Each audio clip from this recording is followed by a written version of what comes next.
بالله السميع العليم من الشيطان الرجيم بسم الله الرحمن الرحيم الحمد لله رب العالمين والصلاة والسلام على أشرف الأنبياء والمرسلين وعلى آله وصحبه أجمعين قال رب اشرح لي صدري ويسر لي أمري واحلل عقدة من لساني يفقه قولي أما بعد أستغفر الله العظيم أستغفر الله العظيم أستغفر الله العظيم. Masya Allah, subhanallah. Alhamdulillah, hari ini hari Ahad yang bersamaan dengan 16 Rejab, insya-Allah ya, hari Ahad 16 Rejab, dan kita subhanallah tak lama lagi akan menghampiri Ramadan ya para muslimah sekalian ya. Hari ini kita berada pada kuliah online, itu kuliah duha online ya, dan rakaman ini ataupun video ini adalah untuk kuliah muslimat yang kita sedang berkisahkan melalui kitab Kepribadian Seorang Muslimah dari Al-Quran dan As-Sunnah. Jadi pada muslimah sekalian, bagi yang ada kitab, boleh kita sama-sama rujuk kepada topik yang hari ini Ustazah nak bawakan kepada para pendengar. Ya, sahabat-sahabat semua adalah berkaitan dengan ya, matlamat kita sebagai muslimah adalah untuk mencari keridaan Allah Subhanahu Wa Taala. Dan pada sesi pertemuan kali ini, Ustazah akan bawakan ya, kita telusuri daripada perkongsian yang telah disusun oleh penulis atau pengarang kitab ini, Dr. Al-Hashimi, Dr. Muhammad Ali Al-Hashimi, yang mana beliau yang telah menyusun tabir buku ini dengan sangat cermat sekali untuk kita para muslimah khususnya menelusuri ya kepribadian beberapa tokoh yang ada dalam buku ini untuk kita menjadikan matlamat untuk mencapai keredaan Allah Subhanahu Wa Taala itu lebih senang untuk kita tanggapi atau kita fahami. Baiklah para muslimah sekalian, sebelum tu salam perkenalan, saya Ustazah Saidah Hafizah binti Muhammad Hanafi, yang pada pertemuan kali ini yang kita nak menceritakan tentang topik berkenaan keredaan Allah ya. Matlamat kita adalah untuk mencari keredaan Allah Subhanahu Wa Taala. Dan pada kali ini siri yang seterusnya kita nak cerita tentang beberapa tokoh, beberapa muslimat yang masya-Allah salah seorangnya akan Ustazah cerita hari ini adalah seorang idola Ustazah sendiri ya, idola Ustazah sendiri. Siapa orang tu? Muslimah ni, dan subhanallah beliau ini sangat hebat dalam perangai sehingga kan kalau tengok intim pun ada buat lagu untuk beliau. Masya-Allah, Allahu Akbar. Kita nak jadi seperti sosok-sosok yang akan ataupun individu-individu yang akan Ustazah ceritakan pada sesi kali ini. Jadi stay tune terus bersama dengan Ustazah. Kita sama-sama telusuri kisah-kisah mereka tentang bagaimana kita fahami dan kita menjiwai keredaan Allah Subhanahu Wa Taala tu macam mana, nak capai itu macam mana. Allahu Akbar. Baik. Para muslimah yang Ustazah kasih sekalian, subhanallah ya. Ustazah nak buka dengan satu kisah. Hari tu kita dah lalu beberapa kisah yang antara muslimah yang terawal masuk Islam. Masya-Allah. Yang mana tidak menghiraukan kepayahan, dia punya penyiksaan yang diterima semata-mata ya kerana Islam ya. Subhanallah, matlamat dia adalah mencari redha Allah Subhanahu Wa Taala. Matlamatnya biarlah dia mati tapi Islam terus berkembang, agama Allah itu diangkat tinggi, dan subhanallah ini satu yang sangat besar. Siapa tokoh ini yang saya pernah sebutkan sebelum ini, iaitu Sumayyah. Siapa tak tahu Sumayyah pun kita dah tahu, Hijaz ada keluarkan lagu tentang Sumayyah ya. Satu ringkasan rangkap gait lagu yang sangat menancap di jiwa kita, di mana kita dapat memahami ya susuk peribadi Sumayyah ini yang masya-Allah beliau merupakan ibu Ammar ya, ibu Ammar dan bin Yasir ya, yang mana ketika terik matahari menyengat waktu ketika itu di padang gurun yang sedang menggelegak panas, Bani Makhzum telah menyeret siapa? Menyeret keluarga Yasir ini daripada Sumayyahnya, Ammarnya dan suami dia Yasir, dan kemudiannya bersama-sama mereka ini diseret ke tempat yang terbuka di mana semua orang boleh tengok, dan ya bersama dengan mereka ini ditimbuskan dalam pasir yang panas, dan kemudian diletakkan besi, ya, besi yang telah dipanaskan di atas mereka, ya, ke atas mereka, dan batu-batu gurun yang panas terbakar tadi sehingga anak lelaki dan suaminya tidak dapat tahan dengan penyiksaan tersebut, lalu terpaksa mengucapkan perkataan yang dipersetujui oleh siapa? Oleh orang kafir ketika itu. Meskipun ya, dalam keadaan terpaksa itu, meskipun mereka benci dengan ucapan tersebut dan Allah Subhanahu Wa Taala ya telah merakamkan hal ini dalam satu surah, iaitu surah An-Nahl ayat yang ke 106 di mana Allah Subhanahu Wa Taala sebut A'udzu billahi minasy syaithanir rajim. Man kafara billahi min ba'di imanih illa man ukriha wa qalbuh mutmainnun bil iman. Barang siapa yang kafir kepada Allah sesudah dia beriman, dia mendapat kemurkaan Allah, kecuali yang dipaksa kafir padahal hatinya tetap tenang dalam beriman. Masya Allah Subhanahu Wa Taala.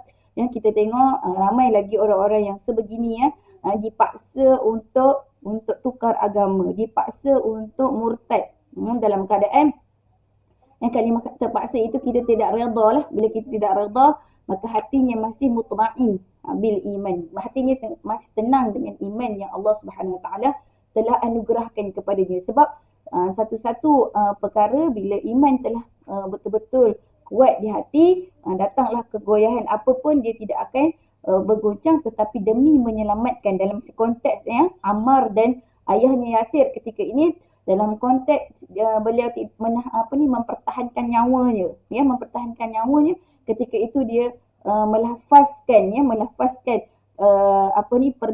permintaan daripada kaum kafir ketika itu, walaupun sebenarnya hakikatnya hati mereka tidak redha, hati mereka tidak betul-betul ingin murtad.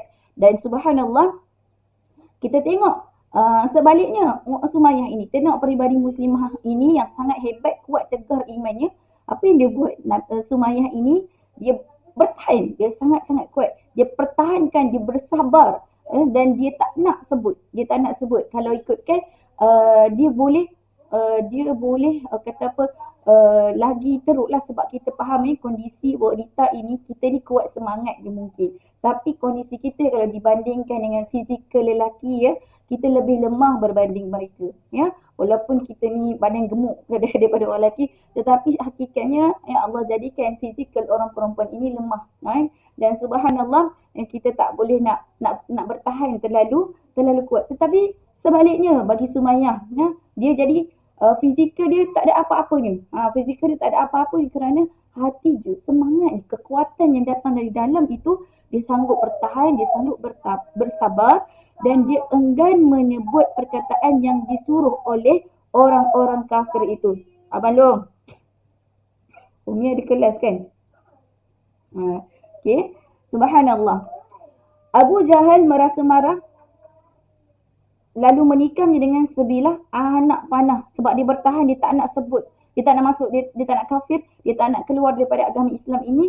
Maka sehingga kan ketika itu ya, Allahumma salli ala sayyidina Muhammad, sehingga kan Sumayyah terbunuh, dan dengan itu dia menjadi orang pertama yang syahid dalam Islam. Allahu Akbar, Allahu Akbar, Allahu Akbar. Ini menunjukkan ya, keimanan ni dia sangat besar manfaat dia.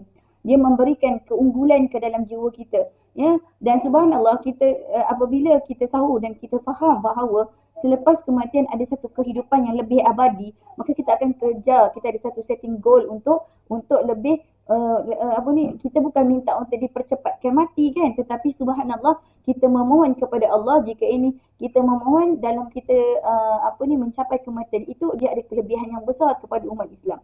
Dan kita tengok hari ni kita generasi yang dah ke terbelakang sangat dah. Kita dah generasi yang kita makin hari makin jauh daripada jalan-jalan, makin susah lagi nak dapat sinar-sinar bahagia, ilmu yang manfaat seperti zaman-zaman sebelumnya. Maka subhanallah, nama Sumayyah masih tetap didendangkan. Allahu Akbar kan? Dan Masya Allah. Baik. Dan para muslimah sekalian, penonton dan sahabat-sahabat yang saya kasih sekalian, sejarah Islam ini dipenuhi dengan muslimah-muslimah yang sangat sabar, dan ramai sabar untuk menanggung siksaan demi memperjuangkan agama Allah Subhanahu Wa Taala, demi mencapai redha Allah Subhanahu Wa Taala. Dan subhanallah, penderitaan itu tidak melemahkan iman mereka. Masya Allah. Penderitaan yang mereka hadapi itu tidak langsung melemahkan iman mereka ataupun mengurangkan kesabaran mereka. Dan subhanallah, sebaliknya mereka bersedia menerima apa sahaja yang bakal menimpa dengan mengharapkan ganjaran dari Allah Subhanahu Wa Taala. Kalau kita lihat di sini, setting goal para muslimah ini adalah Allah, Allah, Allah. Apa Allah nak, apa Allah nak, apa Allah cakap, apa semua Allah. Subhanallah. Dan mereka tidak pernah mengatakan sesuatu yang merendahkan agama ini.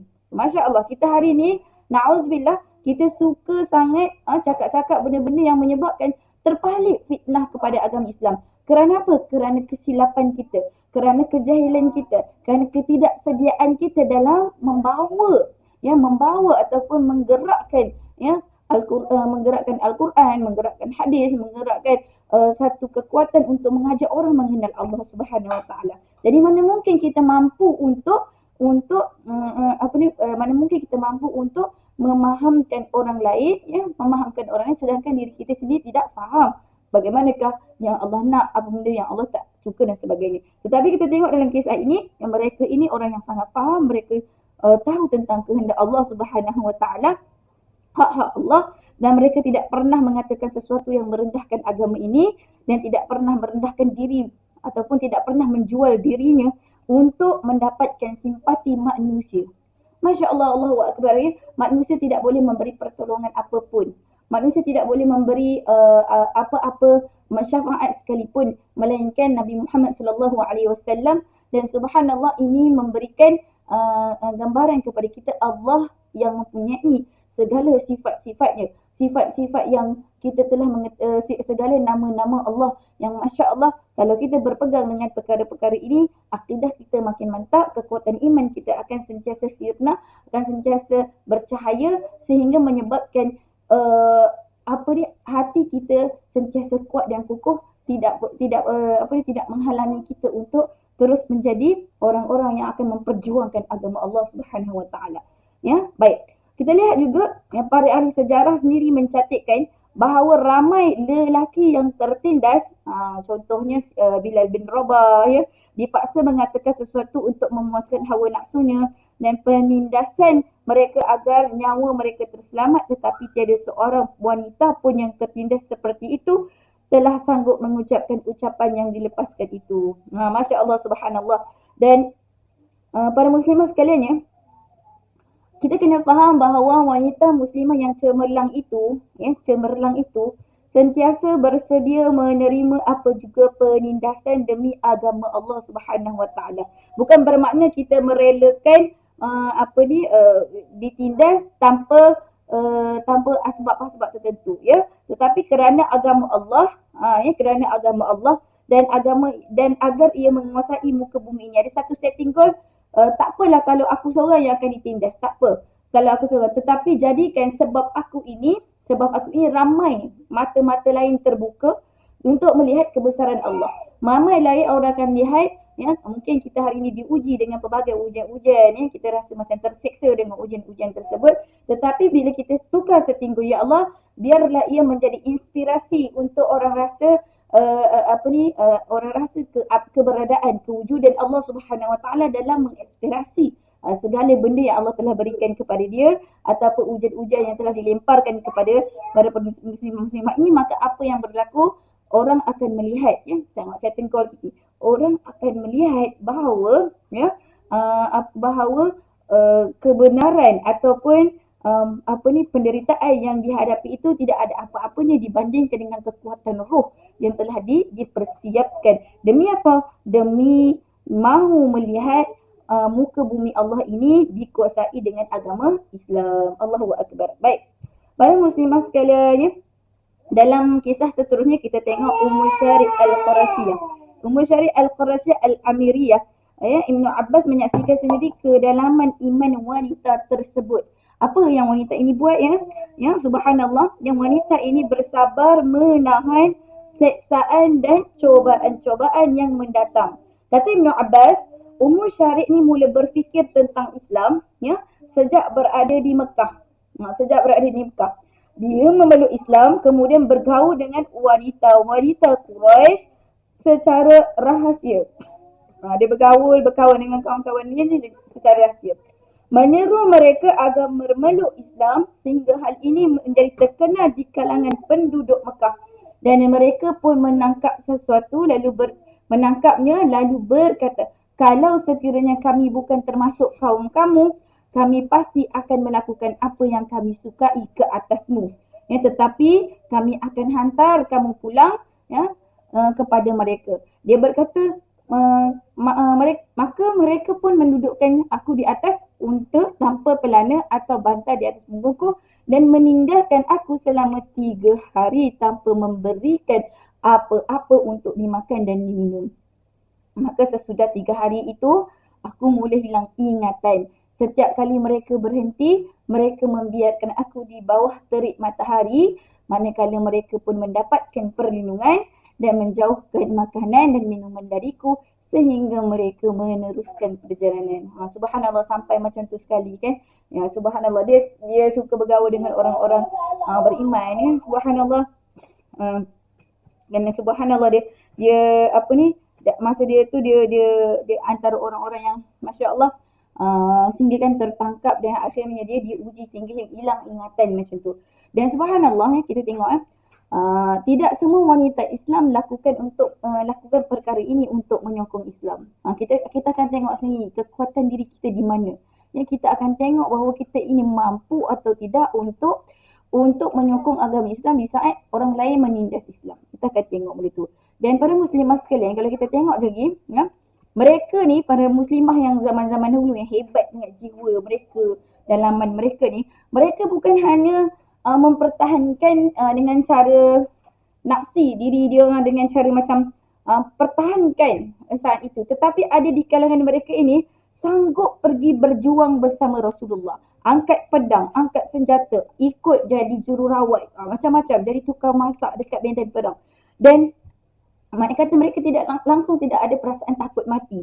Dan para sahabat baginda di mana ketika mana barisan pejuang iman, ya, dan tentera kufar bertemu di tengah medan pertempuran, yang mereka melaksanakan tugas penting iaitu menyediakan air minuman, catering lah bahagian tu, kan. Dan subhanallah, dan dia membawa minuman kepada tentera dan merawat yang cedera dan membawa mayat ini keluar daripada medan tempur. Tarik. Masya Allah, kuatnya muslimah ni sebenarnya. Dan pada saat kritikal, ya, muslimah sekalian, ya, mereka buat apa? Mereka tidak pernah kecut perut untuk mengangkat senjata dalam keadaan tiba-tiba, ialah mungkin pejuang-pejuang mujahidin dah mula ramai yang tumbang, meninggal, syahid dan sebagainya. Mereka pun angkat senjata juga dan masuk ke dalam medan tempur bersama Rasulullah sallallahu alaihi wasallam dan para sahabat baginda. Kalau kita tanya diri kita sanggup tak buat macam tu? Allahu Akbar. Dan para muslimah, Bukhari dan Muslim meriwayatkan banyak hadis yang menggambarkan kecemerlangan wanita muslimah di zaman keemasan itu. Mereka ketika mana hati-hati mereka telah dipenuhi dengan iman yang dalam dan cinta kepada Allah Subhanahu Wa Taala, cinta kepada Rasulnya, ya, serta ingin melihat Islam menang. Itu satu setting goal, satu matlamat, satu aim yang sangat besar pada muslimah. Langsung tidak memikirkan tentang diri sendiri. Dia hanya ada sematlamat, Islam itu mesti menang. Islam itu mesti nampak gahak Islam gitu. Masya-Allah, ya. Salah satu riwayat mengenai hal ini, Imam Muslim dari Imam Muslim menceritakan tentang Ummu Atiyah Al-Ansariyah. Ummu Atiyah Al-Ansariyah Aku keluar dalam 7 kempen ketenteraan bersama Rasulullah sallallahu alaihi wasallam. Aku tinggal di dalam kem. Memasak makanan untuk mereka, merawat yang sakit dan yang tercedera. Dengan bangga ni dia bagi tahu, ini bagi tahu siapa ni, Ummu Atiyah Al-Ansari, dia bagi tahu ya. Dan ini diriwayatkan oleh Imam Muslim. Masya-Allah. Anas bin Malik radhiyallahu anhu berkata, Rasulullah sallallahu alaihi wasallam selalu keluar pada peperangan ditemani oleh Ummu Sulaim, ya. Dan sebahagian wanita Ansar mereka memberi minum dan mengubati tentera yang tercedera. Allahu Akbar. Itu peranan kita pada muslimah sekalian. So Imam Bukhari meriwayatkan bahawa Ar-Rabi' binti Muawiz berkata kami bersama Rasulullah sallallahu alaihi wasallam yang pergi minum, mengubati yang tercedera dan membawa yang mati kembali ke Madinah. Masya-Allah, itu kerja-kerja para muslimah saat itu. Ya, kalau kita macam hari ini, ibarat suami kita pergi berperang lah kalau cari nafkah, ya, benda halal dan sebagainya. Kita para muslimah kena cerdik bagaimana kita nak memainkan peranan itu, merawat anak-anak, ya, contohnya kita buat menyediakan makan minum untuk suami. Itu semua itu dikira sebagai jihad juga, ataupun itu juga dikira sebagai sekiranya kita buat itu untuk mencapai, tambah-tambah pula kalau suami kita itu, ya, Masya Allah, dia cari nafkah dan kita tahu suami kita ni orang yang dia mengeluarkan zakat, ya, mengeluarkan zakat untuk apa? Untuk ini nak dekat Ramadan ni, zakat fitrah, ya, membersihkan, mensucikan diri kita. Zakat perniagaan kalau ada yang kalau suaminya masih berniaga, bahkan ada isteri-isteri juga yang bantu, turut sama bantu berniaga, ya. Dan juga subhanallah, suami-suami yang mungkin bekerja banyak zakat-zakat pendapatan yang dibersihkan, yang dikeluarkan, kan. Dan subhanallah, itu sebenarnya adalah satu jihad untuk suami dan juga jihad untuk kita para isteri, untuk memahami bahawa skop itu juga penting, jihad ekonomi juga. Dan untuk apa? Untuk kita bantu. Jadi cara bantu tadi apa? Kita duduk kat rumah, mungkin jadi suri rumah, bantu rawat anak-anak. Bantu apa? Bantu sediakan makan minum. Tapi kalau kita berkejaya, kita bantu dengan cara yang betul setting. Yang penting setting goal kita. Apa setting goal kita?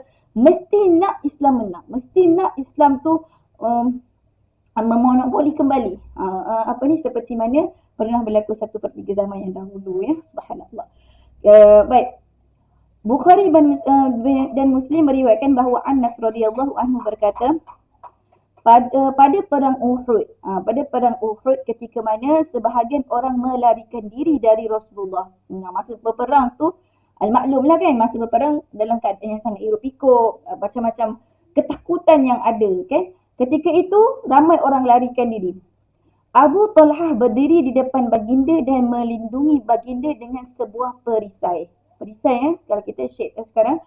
Abu Talhah seorang pemanah yang sangat mahir, dan pada hari itu dia memecahkan 2 atau 3 busur panah. Setiap kali seorang lelaki yang mempunyai satu tabung penuh dengan anak panah lalu berkata, berikanlah ia kepada Abu Talhah. Rasulullah pesan, siapa yang ada busur panah yang banyak lagi belum digunakan, bagi benda tu dekat Abu Talhah. Sebab Abu Talhah ni sangat pandai memanah, sangat sharp, tepat. Jadi ketika itu, setiap kali Rasulullah mengangkat kepalanya, Rasulullah nak tengok mana musuh macam tu, kan. Dan subhanallah, melihat apa yang sedang berlaku, kan. Dan Abu Talhah memberitahu baginda, wahai Rasulullah, semoga bapa dan ibuku menjadi penebus bagimu. Janganlah angkat kepalamu, takut nanti sebilah anak panah akan mengenaimu, ya. Semoga ia mengenai dadaku daripada kaum muslim, daripada dadamu. Masya-Allah, auzubillah. Allahu Akbar. Kita nak cakap ni bahawa hebatnya mereka mempertahankan Rasulullah. Mereka Rasulullah ke kanan, mereka ke kanan, Rasulullah ke kiri. Maksudnya nak pastikan kalau nak kena apa-apa, kena kat diri kita tu. Allahu Akbar, kan. Daripada Anas radhiyallahu anhu berkata, aku melihat Aisyah binti Abu Bakar dan Ummu Sulaim ketika mana kedua-duanya mengikat pakaian masing-masing. Ikat pakaian masing-masing supaya betis mereka tidak kelihatan. Allahu Akbar. Ustazah bila baca cerita ni, Ustazah inspirasi sangat. Masya Allah, mereka menjaga aurat mereka dalam kondisi tengah huru-hara. Mereka faham tentang perkara-perkara ini, bahawa mereka ingin mati dalam keadaan yang sangat sempurna, Tengok mereka buat apa? Mereka mengikat pakaian masing-masing supaya betis mereka tidak kelihatan. Kalau kita sekarang para muslimah, kalau pakai jubah, pakai seluar dekat dalam. Kita tak tahu, mungkin para muslimah kita ada sakit ke, kita lemah ke, kita kena rompak ke, nauzubillah kan. Kita kena, adalah apa-apa musibah yang menyebabkan mungkin kita terjatuh atau terseret dan sebagainya. Ya, apa ni, boleh jadi bila kita terjatuh itu terbuka aurat kita, terlihat kaki kita. Jadi yang kita lihat di sini, ya sahabiah-sahabiah mereka ikat apa ni, apa ni, Allahumma salli alaihi wasallam, pakaian mereka supaya betis mereka itu tidak nampak. Allahu Akbar ya. Kalau macam kita hari ini, kita sengaja ngaji pula buka kan. Allahu Akbar. Dan kita lihat ya, Amnas kata tadi, mereka membawa bekas air di atas belakang mereka dan memberi minum ke mulut orang-orang. Tentera-tentera siapa-siapa. Dan mereka kembali ke kamp untuk mengisi bekas air itu lagi. Kemudian datang dan memberi minum ke mulut orang-orang lagi. Dan pedang Abu Talha jatuh dari tangannya 2 atau 3 kali kerana kehabisan tenaga. Nak cakapnya, para muslimah ketika itu siapa? Yang Aisyah yang tadi, Ummu Sulaim ni dia bekerja bersama-sama. Dia tarik, dia bawa macam satu kantung air macam tu, bawa lagi bawa. Subhanallah. Penat sebenarnya, penat. Kalau kita rumah flat, tiba hari tu tak ada air, kita nak bawa air naik atas, itu pun nak bawa naik apa ni, bawa naik atas air, lepas tu turun balik nak ambil air lagi untuk anak kita minum, untuk suami kita, untuk makanan, untuk ambil wuduk dan sebagainya. Ketika tu kita merungut, betul kan? Tetapi kita lihat contoh yang kita sedang baca, telusuri kisah ini, mereka tidak merungut, mereka bahkan ikat betul-betul, faham betul-betul, tauhid mereka jelas, mereka buat dengan redha. Masya Allah. Dan alangkah besarnya pengorbanan yang dilakukan oleh para wanita ini, para muslimah sekalian, apabila mereka berani memberi minum kepada tentera yang kehausan dan keletihan di tengah medan pertempuran dan di tengah-tengah kepanasan Hijaz ketika itu, dan mereka bergerak mengelilingi medan perang tanpa memperdulikan anak-anak panah yang berterbangan dan pedang-pedang yang saling berketerlibasan di antara dan di sekeliling mereka. Allahu Akbar. Ya, Ustazah suka juga untuk share. Hobi Ustazah salah satunya adalah tengok filem-filem SWAT, filem-filem war ataupun filem-filem peperangan. Saya suka lihat.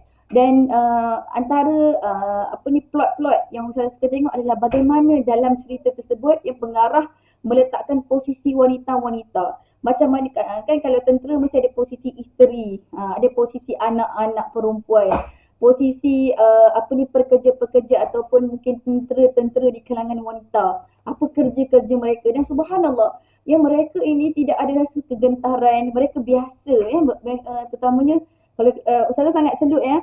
Ustazah ada bertemanan dan berkawan dengan ramai para muslimah, para wanita yang suaminya bergelar tentera. Mereka sangat ada satu setting, tak apa kalau suami aku tak balik pun tak apa, sebab mereka mati jihad kerana Allah, mempertahankan negara, mempertahankan agama, mempertahankan maruah agama dan maruah diri agama dan sebagainya. Masya Allah ya, para muslimah ini dia, ketika Ustazah pernah tanya apa perasaan kahwin dengan tentera, macam tu kan, tak takut ke suami tiba-tiba dapat berita tak balik?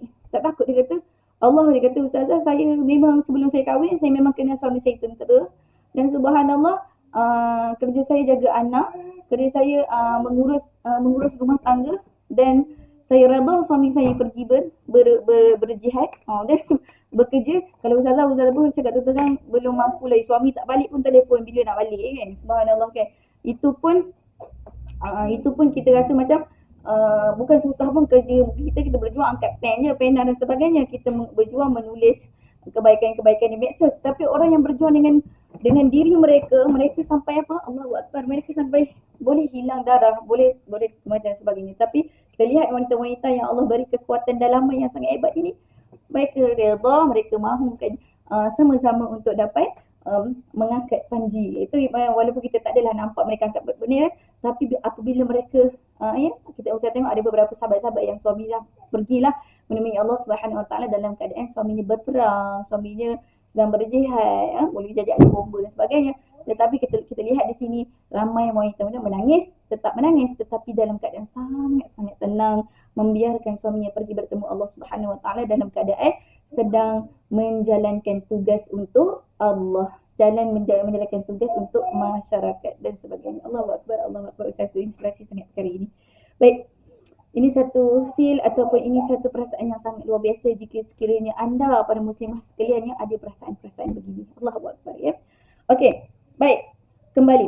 Atas alasan inilah para muslimah sekalian ni Khalifah Umar bin Al-Khattab radhiyallahu anhu memilih Ummu Salid bukan isterinya sendiri, iaitu Ummu Kalthum binti Ali, iaitu Ummu Kalthum binti Ali ni anak Ali ketika mana itu ketika membahagi-bahagikan berapa helai pakaian di kalangan wanita-wanita Madinah.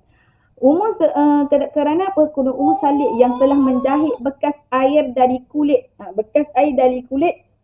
pada masa perang Uhud. Maksudnya ada satu bekas zaman dulu kan dia orang macam uncang tu macam kulit. Tapi bila kita masukkan air bertakung, boleh minum dalam tu. Subhanallah kan.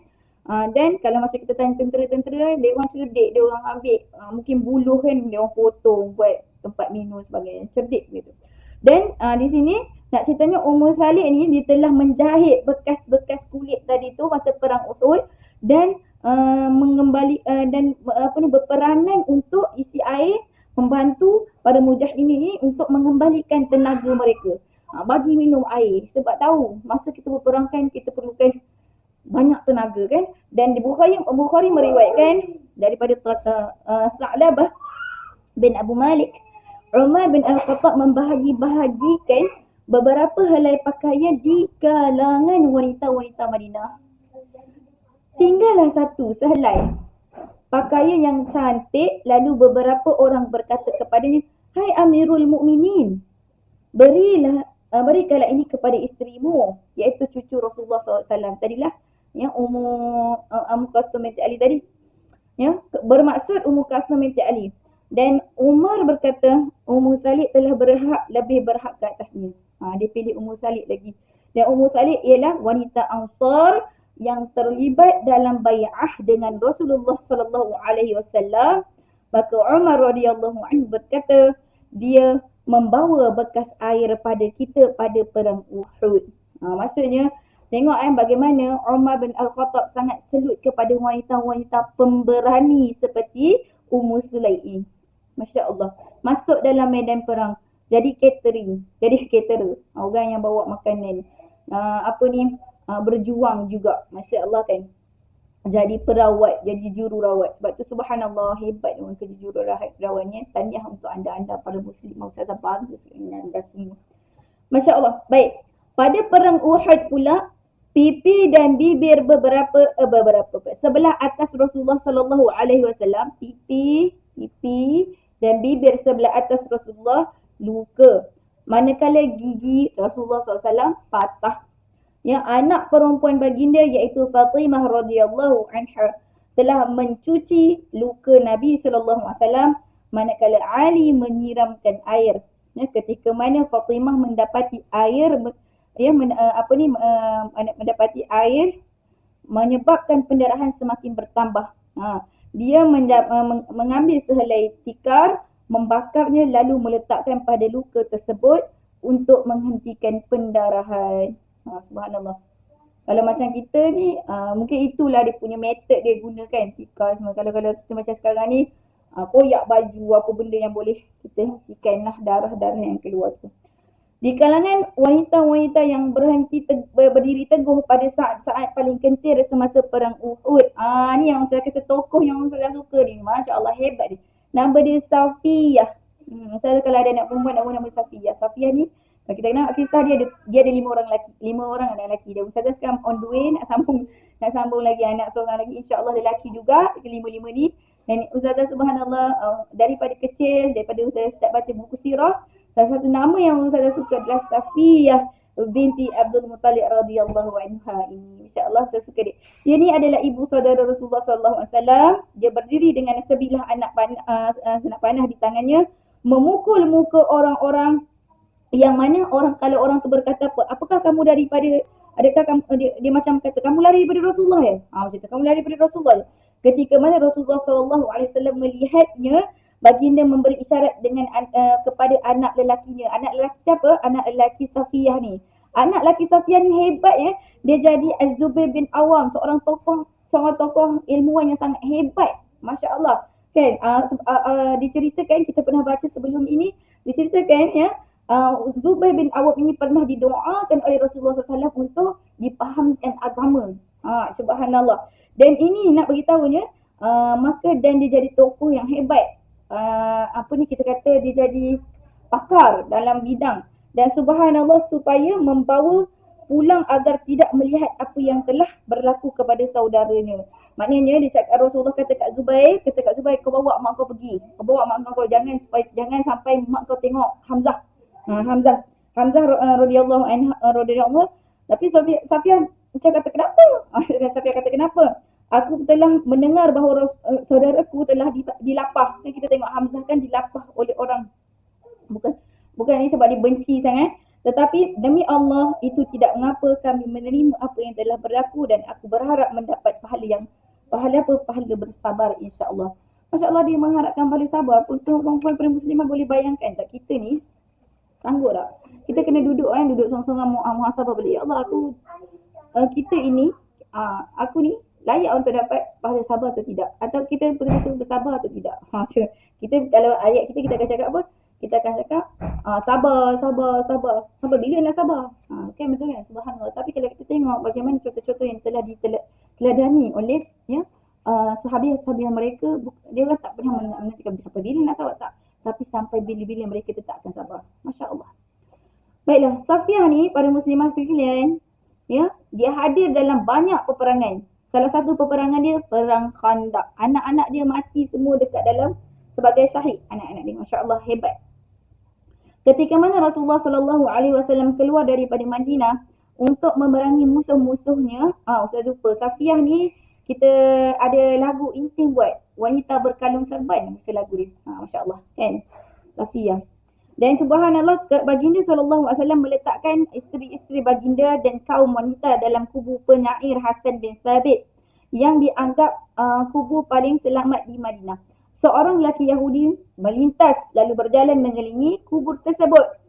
Safiyah berkata, Hai Hasan, Yahudi itu mengelilingi kubu kita, dan demi Allah aku bimbang dia akan pergi memberitahu Yahudi yang lain di mana kita berada. Maka Rasulullah SAW dan para sahabat terlalu sibuk untuk datang membantu kita sebab berperang. Dan maka pergilah kamu dan bunuhlah dia.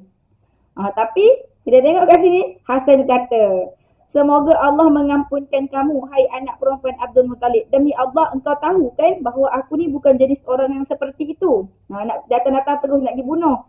Macam tu kan. Tetapi tengok setting, kebimbangan dia. Dengan sebab seorang ni mungkin dia bila dapat tahu dia kan jadi dia Ricky, mungkin Yahudi ni Ricky, lepas tu Yahudi ni bawa balik. Dia punya ada satu setting goal macam dia ada satu mindset dan firasat macam tu. Maka dia buat apa? Safiyah mendengarnya dan dia rasa macam macam itulah macam tu kan. Dia pun bangun mengambil tiang kayu lalu keluar dari kubu itu, lalu dia memukul Yahudi dengan tiang kayu tersebut sehingga Yahudi itu terbunuh. Kemudian kembali masuk ke dalam kubur dan berkata, Hai Hasan, dia kata, Hai Hasan, pergi dan ambillah senjata. Satu-satunya perkara yang menghalangkan aku untuk mengambil senjatanya kerana dia lelaki. Allahu Akbar. Nampak tak? Bukan isu aurat, bukan isu ambil wuduk batal. Tak. Isunya adalah wanita ajnabi tidak boleh bersentuhan dengan lelaki ajnabi. Lelaki asing dan perempuan asing tetap tidak boleh bersentuhan. Walaupun dalam konteks ini lelaki tadi telah pun terbunuh. Tapi lihat bagaimana akhlak yang dihadirkan oleh Safiyah ini. Safiyah tidak menyentuh. Bahkan menyuruh siapa? Menyuruh Hasan tadi pergi kat mayat lelaki Yahudi tadi, pergi ambil pedang apa yang dia ada lah. Kan kat situ. Pergi ambil. Untuk apa? Untuk dijadikan apa? Dijadikan senjata lah. Subhanallah. Salah seorang wanita masyhur yang terlibat dalam peperangan Uhud adalah Nasibah bin Ka'ab al-Maziniyah. Ummu Umarah radhiyallahu anhu, ya.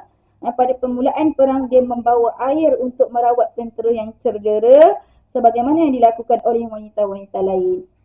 Kemudian ketika mana peperangan memihak kepada kaum muslimin, para pemanah enggan mematuhi arahan Nabi SAW sehingga ia beralih dari kemenangan menjadi kekalahan sebagaimana dijelaskan dalam Al-Quranul Karim, iaitu ayat surah Al-Imran ayat 153. Allah sebut, ingatlah ketika kamu lari dan tidak menoleh kepada seseorang pun, sedangkan Rasul yang berada di kawan-kawan kamu yang lain memanggil kamu. Pada saat itu Nasibah marah ke depan, dia tengok orang tengah terpesona kan, rasa macam menang tu dah menang dah, sedangkan pihak musuh ada lagi plan lain.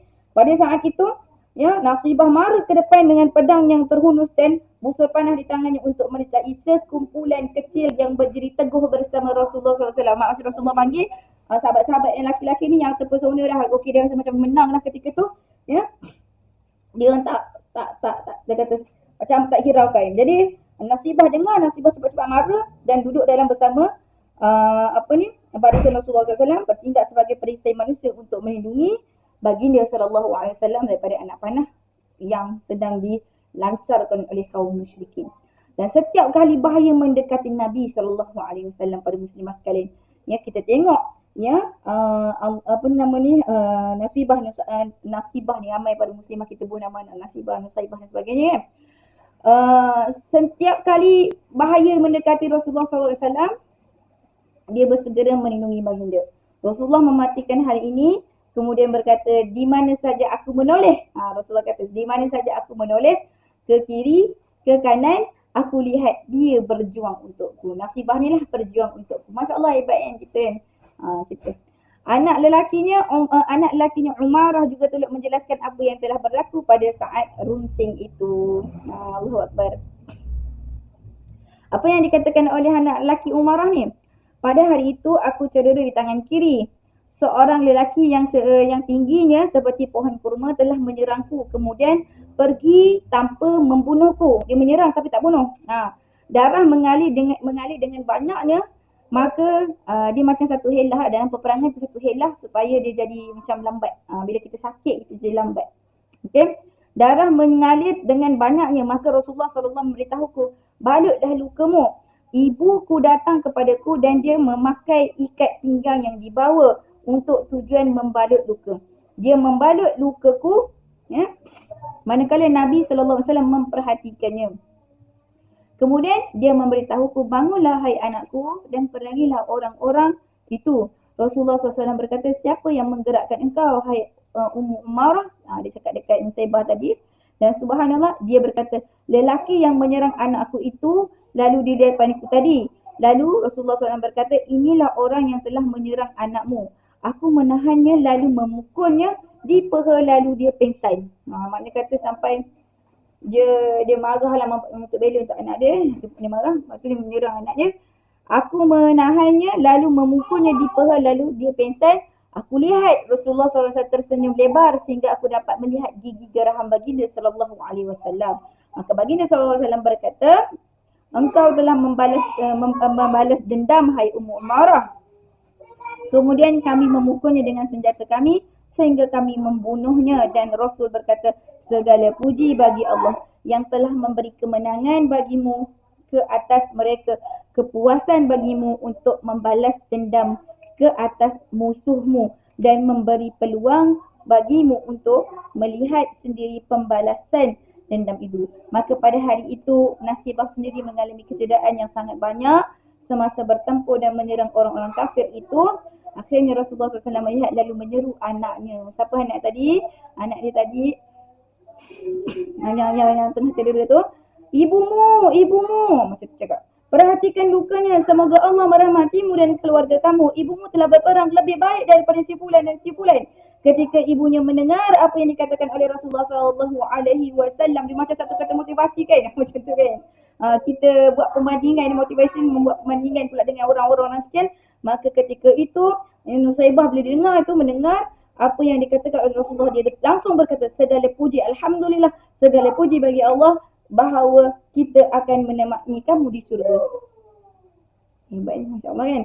Dan baginda berkata, ya Allah, jadikanlah mereka sahabat-sahabatku di syurga. Dia berkata, aku tidak peduli apa yang akan menimpaku di dunia ini. Allahu Akbar, Allahu Akbar. Ustazah tak kerti nak cakapnya. Banyak kali Ustazah baca ayat ni, Ustazah rasa macam, boleh ke, ya Allah, bolehkah aku jadi sebahagian seperti orang-orang yang macam ni? Sebab dia rasa, ya Allah kan, beranikah aku untuk mengangkat senjata untuk mempertahankan dan andai kita mampu meletakkan diri kita di zaman Rasulullah SAW, adakah kita menjadi wanita-wanita yang sebegitu kuatnya mempertahankan perkara-perkara ini. Allahu Akbar, Allahu Akbar. Allahumma salli ala Sayyidina Muhammad. Allahumma salli ala Sayyidina Muhammad. Allahumma salli ala Sayyidina Muhammad. Masya Allah. Jadi subhanallah, jihad Umarah ni tidak sekadar di Uhud. Dia pergi juga dalam peperangan yang lain. Contohnya Aqabah, masa perjanjian Aqabah, perjanjian Hudaibiyah, Khaybar, Hunain dan lain-lainnya. Sifat kepahlawanannya di Hunain tidak kurang hebat daripada daripada ketika di Uhud lagi. Maka pada zaman Khalifah Abu Bakar, dia turut hadir dalam peperangan Al-Yamamah, umur dia panjang di mana dia berperang dengan hebat, mendapat 11 luka dan kehilangan tangannya, kudung tangan sebab Anga Umi ada kelas ni. Subhanallah ya. Para muslimah maaf Ustazah.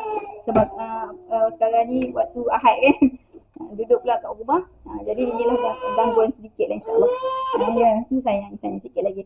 Dia turut hadir dengan hebat, mendapat 9 luka dan kehilangan tangan. Jadi subhanallah, kalau kita tengok tak heranlah bagaimana Rasulullah SAW beri motivasi yang sangat hebat. Mereka ada satu setting goal nak dapat redha Allah Subhanahu Wa Taala. Mereka nak bersama Nabi sallallahu alaihi wasallam, nak bersama dengan Nabi, nak berjiran dengan Nabi, nak jadi orang yang Allahumma salli ala sayyidina tak terkata. Saudara, mereka ada satu impian yang sangat besar pada Ustazah. Dia orang tak nak dunia, mereka tak nak dunia. Dan Ustazah rasa macam, ya Allah, jauh lagi kita kan. Jadi para muslimah sekalian, daripada kita mengikuti kisah-kisah ini, mungkin kisah-kisah yang telah disebutkan dalam buku ini, para muslimah boleh ulang baca kalau ada kitab ini. Yang mudah-mudahan kita menjadi orang-orang yang sebegini, dan kita jangan jadi, ya Allah, la taj'al akbar hammina. Jangan Allah jadikan dunia ni besar bagi kita, tetapi jadikanlah akhirat besar untuk hati-hati kita. Ya Allah, marilah kita para muslimah yang bersama-sama yang memperbetulkan niat kita, impian kita untuk mencari redha Allah Subhanahu Wa Taala, supaya kita menjadi orang yang kuat dalaman, kuat keluaran insya-Allah. Jadi walaupun ujian apapun yang hadir pada kita hadapinya dengan tenang demi mengharapkan kasih sayang, mengharapkan pandangan Allah Subhanahu Wa Taala. Baiklah para muslimah sekalian, saya rasa dah hampir kepada jam yang sepatutnya. Jadi Ustazah minta ampun, minta maaf dalam sesi kuliah online kita, kuliah Duha Muslimah pada kali ini. Mungkin ada banyak sedikit hiruk pikuk yang tidak dapat dielakkan di belakang tadi. Jadi Ustazah minta ampun, minta maaf. Itulah peran kita ibu-ibu. Jadi bila kita dah berada di depan, anak-anak kita agak tergelincir sikit. Jadi insya-Allah minta ampun, minta maaf. Doakan Ustazah dan kandungan sihat, dan juga doakan juga kepada sahabat-sahabat kita yang mungkin diuji dengan penyakit, mungkin diuji dengan kesihatan, hubungan yang tidak baik, suami isteri, anak dan sebagainya, supaya semua itu jadi medan tempur yang sangat kuat untuk mereka, menambahkan keimanan mereka, menjadikan mereka lebih hebat daripada sebelum, dan menjadi orang yang lebih matang, katang dan kuat untuk hari-hari ke depan. Jadi subhanallah, salam sayang saya Ustazah Saidah Hafizah binti Muhammad Nafi. Sebelum kita sudahi, kita sama-sama baca tasbih kifarah dan surah As. A'udzubillahi samii'il 'aliim minasyaitonir rajim. Bismillahirrahmanirrahim. Subhanakallah wa bihamdika nashhadu an la ilaha illa anta nastaghfiruka wa atubu ilaih. Wal 'asr innal insana lafi khusr illa allazina amanu wa 'amilus solihat wa tawasaw bil haqq wa tawasaw bis sabr. Amin amin ya rabbal alamin. Sampai jumpa lagi pada sesi akan datang. Mudah-mudahan Allah panjangkan umur kita untuk terus membuat kebaikan, dan kita menjadi orang-orang yang soleh dan tergolong orang yang mutawabin, dan juga golongan mutatahhirin. Amin amin ya rabbal alamin. Jumpa lagi akan datang. Assalamualaikum warahmatullahi wabarakatuh.